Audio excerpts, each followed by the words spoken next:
آپ دینا چاہیں کچھ نہیں کچھ پیسے بہت اچھی بات ہے، اور اگر آپ نہیں دینا چاہتے تو آپ پہ نہ فرض ہے نہ واجب ہے نہ نفل ہے، نفل بھی نہیں ہے۔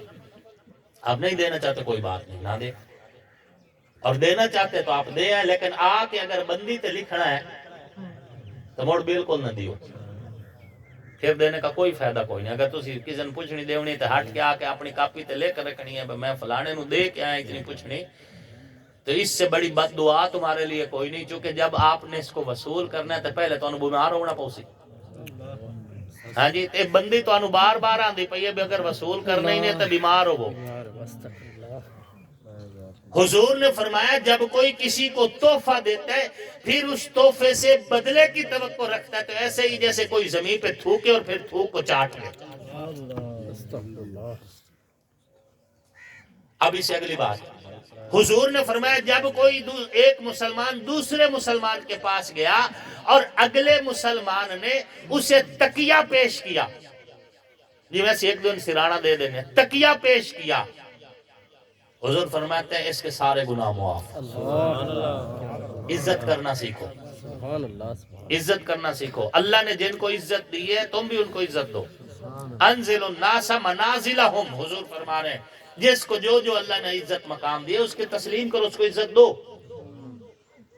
اپنے مسلمان بھائی کو عزت دو، تقیہ دو، اس کو بیٹھنے کی اچھی جگہ دو۔ جب آپ کسی کو عزت دو گے تو یہ دگنی ملے گی آپ کو۔ حضور صلی اللہ علیہ وآلہ وسلم نے فرمایا کہ تم اس وقت تک جنت نہیں جا سکتے جب تک تم ایک دوسرے سے محبت نہ کرو۔ مشکات شریف کی حدیث ہے۔ فرمایا پھر کیا میں تمہیں بتا دوں کہ محبت کیسے ہوتی ہے؟ اللہ یا رسول اللہ ضرور بتا دی۔ فرمایا افشوا السلام بینکم، آپس میں سلام کی تبلیغ کرو۔ اوپر سے آنے والا بیٹھے کو سلام کرے، سوار پیدل کو سلام کرے، چھوٹا بڑے کو سلام کرے۔ یہ سلام عام چیز نہیں، یہ جنت کا نغمہ ہے، جنت کا نغمہ۔ قرآن پاک میں ہے کہ جنتی جب ایک دوسرے کو ملیں گے تو السلام علیکم کہا کریں گے۔ یہ جنت کا تحفہ ہے آپ کے پاس، یہ جنت کا تحفہ ہے۔ اور میت کے حقوق کا خیال رکھیں، یہ بات ذہن میں رکھیں۔ وقت نہیں ہے میں اپنی گفتگو سمیٹنے لگاؤں، میت کے حقوق کا خیال رکھیں۔ اگر میت کا حق ہم نہیں دے رہے تو یہ ہم زیادتی کر رہے ہیں میت کے ساتھ۔ ہم دیہاتی لوگ ہیں، جنازہ جب ہم پڑھانے کے لیے جگہ کا انتخاب کرتے ہیں نا تو یہاں پر کئی بار ہم میت کے ساتھ بڑا ظلم کرتے ہیں کہ ہم جگہ ہی ناپاک کا انتخاب کر لیتے ہیں۔ ناپاک جگہ، ایسے ہی کوئی جگہ نیچے سے گوبر پڑا ہے، جگہ گندی ہے، کوئی مسئلہ نہیں، تھائیں کھڑے ہو جی نماز پڑھاؤ چلو جی۔ جگہ کا پاک ہونا فرائض میں سے ہے۔ پھر قبلہ رخ ہونا، جہاں آپ نے کفن کا انتظام کیا ہے، جہاں آپ نے کل خانیوں کا انتظام کیا ہے، وہاں پہ ایک ان چیزوں میں لازمی اہتمام یہ کریں کہ جہاں جنازہ پڑھانا ہے وہاں پر پہلی ایک دو صفیں وہ پہلے سے کھینچ کے رکھیں تاکہ پچھلی صفیں بالکل قبلہ رخ سیدھی ہوں۔ این موقع پر آ کر یوں کر کے صفیں بنی کھڑی ہوتی ہیں، ان والوں کا منہ ادھر ہے، ان کا منہ ادھر ہے، قبلہ رخ کوئی بھی نہیں ہوتا۔ قبلہ رخ نہیں ہوگے تو نماز نہیں ہوتی، قبلہ رخ ہونا ضروری ہے، جگہ کا پاک ہونا ضروری ہے۔ آپ کو 2 کلومیٹر سفر کر کے جنازہ پڑھنا پڑے، جگہ پاک رکھو۔ اگر میت کے ساتھ ہمدردی ہے تو جگہ پاک رکھو۔ اور اس کے بعد جب میت بندہ فوت ہوتا ہے تو اس کے جو وراثت ہے اس کی تقسیم کے اعتبار سے بھی وہ پورا خیال رکھے۔ سب سے پہلے دیکھیں کہ اس نے کوئی وصیت تو نہیں کی۔ اگر اس نے وصیت کی اور اس وصیت پر شرعی گواہ بھی موجود ہے، اینوے بعد انجے گھر دیکھ فارچا کے وصیت کی تھی جان دی باقی جو پوری زمین ہے تو 2 مربع میرے نا تے باقی مڑ وراثت تقسیم چکریا، یہ نہیں، پورے گواہ ہو۔ اور یہ بھی ذہن میں رکھنا کہ مرنے والا اگر وصیت کر کے جائے تو اس کی وصیت 3 حصوں میں سے صرف 1 حصے میں نافذ ہوگی، باقی 2 حصوں میں اس کی وصیت نافذ العمل نہیں ہوگی، وہ وراثت میں تقسیم ہوں گے۔ مرن والا مردی باقی آکھے جی میری ساری جائیداد مسجد نو دے چھڑیا ہے، موڑ بھی نہیں جاونی مسجد تے، نہیں جائے گی۔ اس میں اس کی جائیداد میں سے صرف تیسرا حصہ مسجد کو جائے گا، 2 حصے ان وارثاء میں تقسیم ہوں گے۔ شریعت نے پورا اصول رکھا ہے، خوبصورت مذہب ہے۔ اور یاد رکھیں والدین یہ ہمارے سب سے پہلے مرشد ہیں، پہلے مرشد۔ جس کو اپنے والدین کے ہاتھوں پہ بیعت کرنا نہیں نہ آئی، اس کے لیے نہ کوئی سلسلہ قادریہ ہے، نہ کوئی سلسلہ نقش بندیہ ہے، نہ کوئی سور وردیہ ہے، نہ کوئی چشتیہ ہے، اس کا کوئی سلسلہ ہی نہیں۔ وہ بے مرشد ہے، وہ بے پیر ہے۔ وہ جس خانقاہ میں جائے، جس درسگاہ میں جائے، جس عالم کے پاس جائے، جس ولی کے پاس جائے، اس کو فیض نہیں ملے گا جب تک وہ اپنے والدین کے ساتھ مخلص نہیں ہوگا۔ پھر لے جہاں تک پھر لے۔ اللہ کا کوئی ایک ولی بتاؤ جس کی ولایت کی ابتدا اس کی ماں کی گود سے نہ ہوئی ہو۔ ہر ولی کی ولایت کی ابتدا اس کی ماں کی گود سے ہوئی ہے، باپ کے ادب سے ہوئی ہے۔ اور جو ماں باپ کا ادب گزار نہیں ہے اسے کوئی حق نہیں کسی کے ہاتھوں پہ بیعت کرنے کا۔ جملہ میں بولنے لگا اور بالکل ہے بھی بالکل حقائق پہ مبنی، ویسے نہیں بول رہا۔ کوئی اگر لاکھ دعوے کرے بے ماں باپ دا گستاخ ہے تو میری محفل چاہ کے سمر جیسی نہیں سمر سکتا۔ یہ جتنے بھی ولی ہوں، پیر ہوں، علماء ہوں، صلحاء ہوں، یہ سب حضور کے نالین کا صدقہ ہے۔ بے شک بے شک۔ حضور کیا فرما رہے ہیں؟ حضور فرما رہے ہیں یہ ماں کا گستاخ ہے، میں اس کا جنازہ نہیں پڑھاؤں گا۔ جب تک ماں سے معافی نہیں ہوئی حضور نے جنازہ نہیں پڑھایا۔ ماں کے قدموں میں جنت ہے۔ حضور نے فرمایا الجنت تحت اقدام الامہات، جنت ماں کے قدموں تلے ہے، اور باپ اس جنت کا دروازہ ہے۔ حضور نے فرمایا باپ جنت کا دروازہ ہے۔ باپ بھی عزت والا ہے اور ماں بھی عزت والی۔ یاد رکھنا 3 حصے حق ماں کا ہے تمہارے اوپر، 3 حصے حق ماں کا ہے، لیکن درجہ باپ کا زیادہ ہے۔ تیری اور میری جنت میری ماں کے قدموں تلے ہے، اور میری اس ماں کی جنت میرے باپ کے قدموں تلے ہے۔ یہ عورت جب تک اپنے خاوند سے مخلص نہیں ہوگی جنت نہیں جا سکتی۔ حضور فرماتے ہیں جب معراج سے حضور واپس تشریف لے کے آئے، حضور نے فرمایا میں نے جہنم میں بڑی تعداد میں عورتوں کو جلتے ہوئے دیکھا۔ یا رسول اللہ وجہ کیا ہے؟ حضور نے فرمایا اور اپنے خاوند کی ناشکری کرنے کی وجہ سے۔ خاوند کی ناشکری، جتنی بھی خدمت کر لے خاوند بیچارہ، جتنا بھاگ دوڑ کر لے، جتنا کچھ کر لے، 70 سال خدمت کر لے، ایک بار جھڑک دے، آگے سے جواب کیا آئے گا؟ جب تو تیرے گھر آئیاں سکھ دی ایک رات نہیں ویکھی، تو کیتا کی یہ میری خاطر۔ یہ ناشکری گناہ کبیر ہے، گناہ کبیر ہے۔ تیری اور میری جنت میری ماں کے قدموں تلے ہے، اور میری ماں کی جنت میرے باپ کے قدموں تلے ہے۔ اور یاد رکھنا صرف ایک حدیث کو بنیاد بنا کر یہ سمجھنا کہ ادب تو صرف ماں کا ہے، باپ کا تو ہے ہی نہیں۔ حدیث بے شک یہی ہے کہ 3 حصے حق ماں کا ہے، 4تھا حصہ حق باپ کا ہے، لیکن قرآن کہہ رہا ہے درجہ باپ کا زیادہ ہے۔ قرآن کیا کہہ رہا ہے؟ الرجال قوامون علی النساء، اللہ نے مردوں کو فضیلت دی ہے عورتوں کے اوپر۔ ہم نے تقریریں کی مولویوں نے ماں کی شان میں، نعت خانوں میں نظمیں پڑھی ماں کی شان میں، مصنفین نے کتابیں لکھی ماں کی شان میں، ہر چیز ماں کی شان میں جب ہوئی تو عوام کا ذہن یہ بن گیا بھئی شان تو ہے ہی ماں دی، پیو تو اپوزیشن لیڈر ہے بیچارہ، رشتہ داری دا مشورہ کرنا ہے ماں نال، ہاں جی زمین خریدنی ہے ویچنی ہے مشورہ ماں نال، کپڑے کی ہو جائے لونے جتی کی ہو جائے لونی ہے مشورہ ماں نال، سارا مشورہ ماں سے ہے۔ اور باپ بیچارہ جو ہے اس کے ذمہ یہی ہے کہ کما کے لائے اور یہ مزے کریں گھر میں بیٹھ کر۔ نعت خانوں نے بھی بڑی مزیدار نظمیں بنا دی، ہاں جی ٹور جاوین ایک وار تے ماواں پیولا بہندا ہے، کوئی ایک فیکٹری دسو جی تو لب دوئے، کوئی کارخانہ، کوئی دکان، کوئی بازار جی تو پیو لب دوئے، جس طرح ماما نہیں نہ لبدیاں پیو بھی نہیں لبدے۔ باپ کا ادب فرض عین ہے، اور اللہ تمہیں جنت دے، آمین تاکو، آمین۔ تمہیں جنت دے، اللہ اس فقیر کو بھی جنت دے۔ اگر دروازہ نہ کھلا تو کیسے داخل ہوگے؟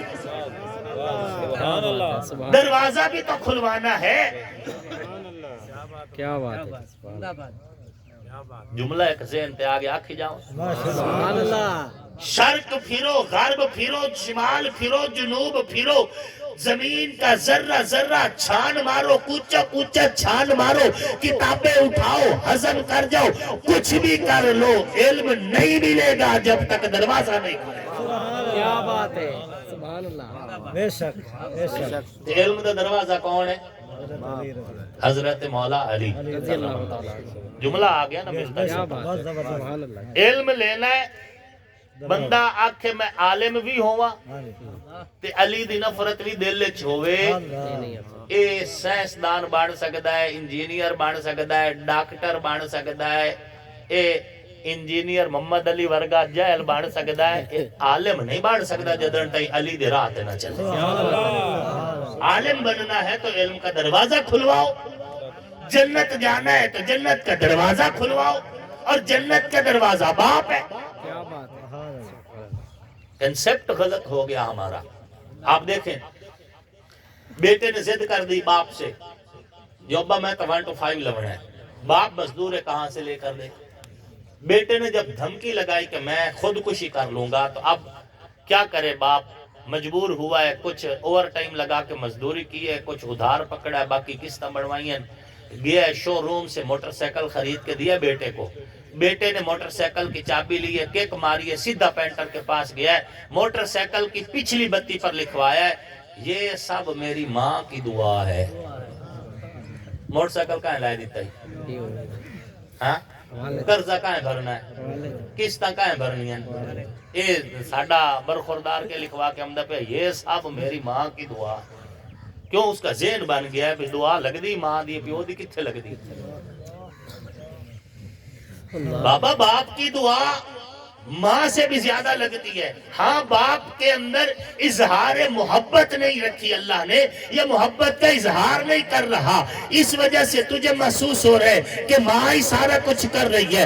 اگر آنکھ کھول تو تگاری اٹھانے والا باپ ہے، آنکھ کھول تو ریڑی لے کے جانے والا باپ ہے، آنکھ کھول تو 100 اینٹ کندھے پہ لاد کے لے جانے والا باپ ہے، آنکھ کھول تو فیکٹری میں شارٹ سرکٹ کی وجہ سے جو مزدور جلے ہیں وہ باپ ہے، آنکھ کھول تو مزدوری میں گاڑی کے نیچے رگڑ کے کچل کے مارا گیا تو باپ ہے، آنکھ کھول تپتی کڑکتی دھوپ میں بھی جسے پانی پینے کا ہوش نہیں تیرے لیے روزی کما رہا ہے باپ ہے، تیرے تن پہ کپڑا تیرے باپ کی مزدوری ہے، تیرے پاؤں میں جوتا تیرے باپ کی مزدوری ہے، تیرے منہ کا لقمہ تیرے باپ کی مزدوری ہے، تیرے سر پہ دستار تیرے باپ کی مزدوری ہے، تیری زندگی کے سارے تعیشات تیرے باپ کی مزدوری سے آتے ہیں، اس کی جیب سے آتے ہیں۔ باپ نہیں ہے تو کچھ بھی نہیں ہے۔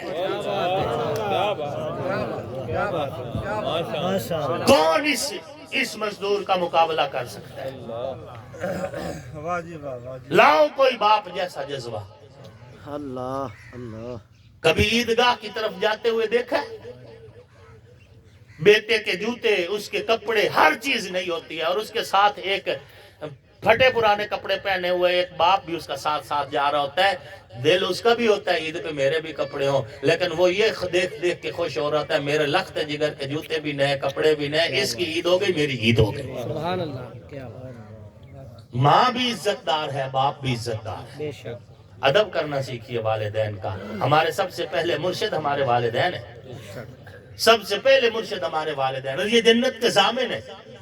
اور اگر ماں پیو ہی ڈرے بیٹھے ہوں پوتر گھر وڑے تو ماں پیو چپ کر جاویں بے میاں اسا کچھ بولے تو ساڈا پوتر غصے ہو جاسی، اس پوتر دی سرداری بھی فضول ہے، اس پوتر دے اے چاہے ایم این اے بنے چاہے منسٹر بنے کوئی شے بنے تو کوئی شے کوئی نہیں۔ کیوں؟ کیونکہ اس کی جنت اس سے ڈری بیٹھی بیچاری، جس کے ہاتھوں میں جنت ہے وہ تو ڈرے بیٹھے ہیں۔ ایسی پوتر نو آکھیا پیراسیٹامول دی گولی منگوا دے، کھپسی اگو فروٹ کیوں نہیں آندے، کھپسی اگو۔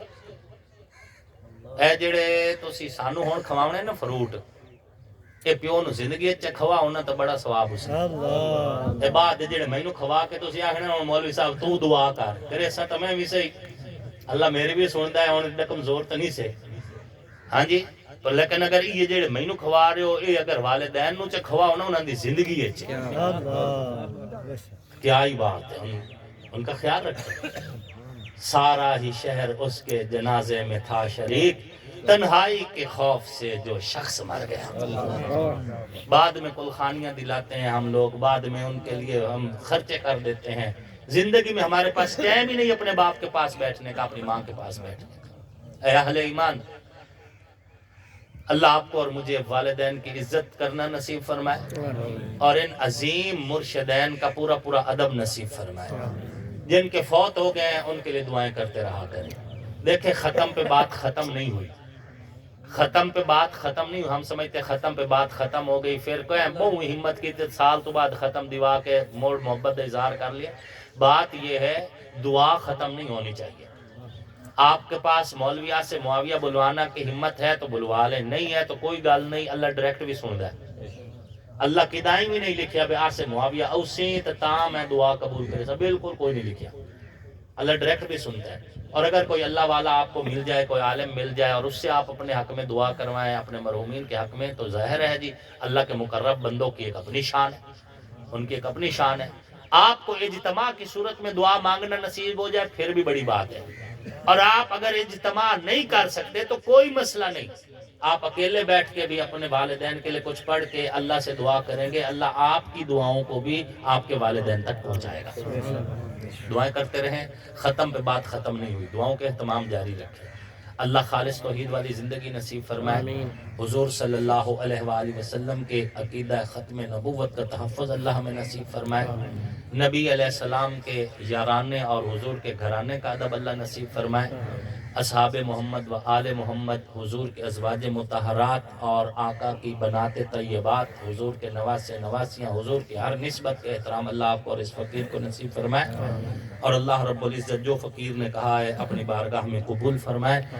شاعر دی نہ شعری ہے نہ فن پارا ادیباں دا نہ گل اے خطیباں دی نہ جھولا ہے نقیباں دا عداوت ہے نہ رولا ہے تقیہ ہے نہ اولا ہے علی نو پیر مندہ ہاں نبی دا ویر مندہ علی تاثیر ایمان دی علی تفسیر قرآن دی علی حسوس جرت دا علی شمشیر یزدان دی علی حیدر دی الفت نو میں فرض اپنا بنا چھڑے نبی مولا دے اکھڑ تے علی مولا اکھا چھڑے علی میرا ترہبر ہے میں نوکر اس دے بچیاں دا میرا کلمہ عقیدہ بھی یہ صدقہ سچے سچیاں دا علی دشان مجمع نو خدا زامن سنا چھڑے نبی مولا دے اکھڑ تے علی مولا اکھا چھڑے نبی دی آل دا نوکر میں ہک بال دا نوکر اے گل دو چار دین دی نہیں میں سالہ سال دا نوکر نبی دی آل دے بارے